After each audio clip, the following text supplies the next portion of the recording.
What if I told you that confidence with food isn't about eating perfectly? It's about learning to lead your urges, desires, and impulses with care, not control. That's what I call eating 2.0. So let me illustrate what I mean. I worked with a client, let's call him Casey. Every week felt like a roller coaster. On Monday, his strategic eater ran the show. He was disciplined, he was precise, he meal prepped. But then Tuesday, Wednesday, his social eater started to take over. He was dining out with friends, drinking. He habitually was grabbing snacks with colleagues between meals, just chatting and mindlessly eating. By Thursday, his pleasure eater took the reins. Desserts, some late night snacks, some sweet treats. And then on Friday, he was staring down the weekend, feeling that twinge of worry and that sense of being out of balance. He was constantly bouncing between control and haphazard, free-for-all eating.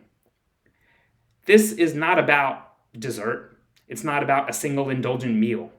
It is a pattern of reactive, unconscious eating, a pattern of being persistently pulled apart week after week by parts of himself that he didn't understand. He didn't know how to lead.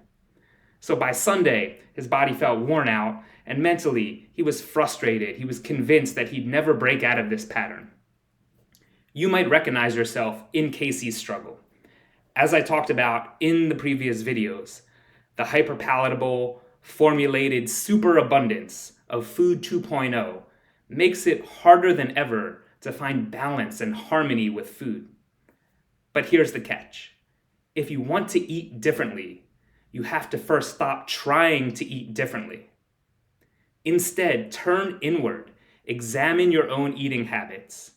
Start to build your awareness of which inner eater is running your meals. Maybe you lead with your survival eater. You eat primarily for convenience and satisfaction. Maybe you lead with your social eater.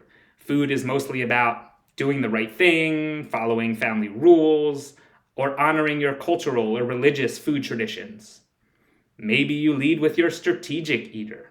And eating well means hitting your macros or making data-driven choices.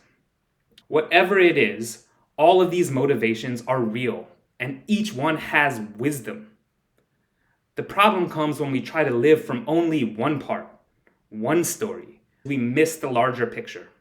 So eating 2.0 is all about seeing the bigger whole, holding all of these voices, honoring what's true in their perspectives, discovering the real peace and confidence with eating that comes from leadership, not from some one-size-fits-all external rule.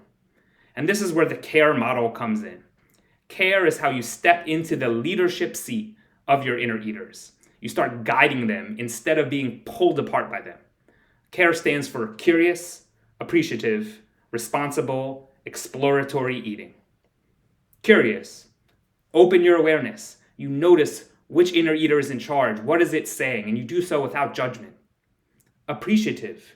You see the gifts and the wisdom that each eater brings, no matter how reactive or extreme it might be.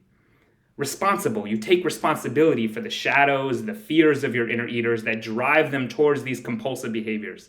And you own your choices, 100%, no matter what the consequences are. Exploratory.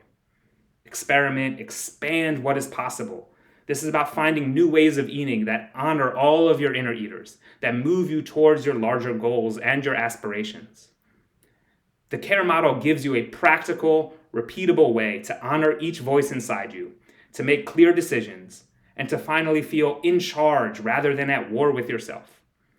So with care, Casey stopped fighting himself. His strategic eater still had a voice, but so did his pleasure eater and his social eaters. Meals that used to trigger stress or guilt became manageable. Social dinners no longer felt like a step backward, but a place where he could step up and lead with confidence. This is what I mean by eating 2.0. It's not another diet. It is a total operating system upgrade for how you think about and relate to food. It turns cravings into collaboration, it harmonizes competing desires, and once you experience it, you'll never want to go back.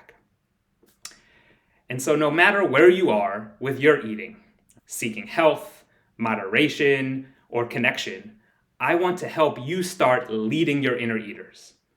All of the frameworks, the strategies, the real-world tools to put this into practice are in my new book, Eating 2.0. It launches October 29th, my 40th birthday, and I can't wait for you to read along.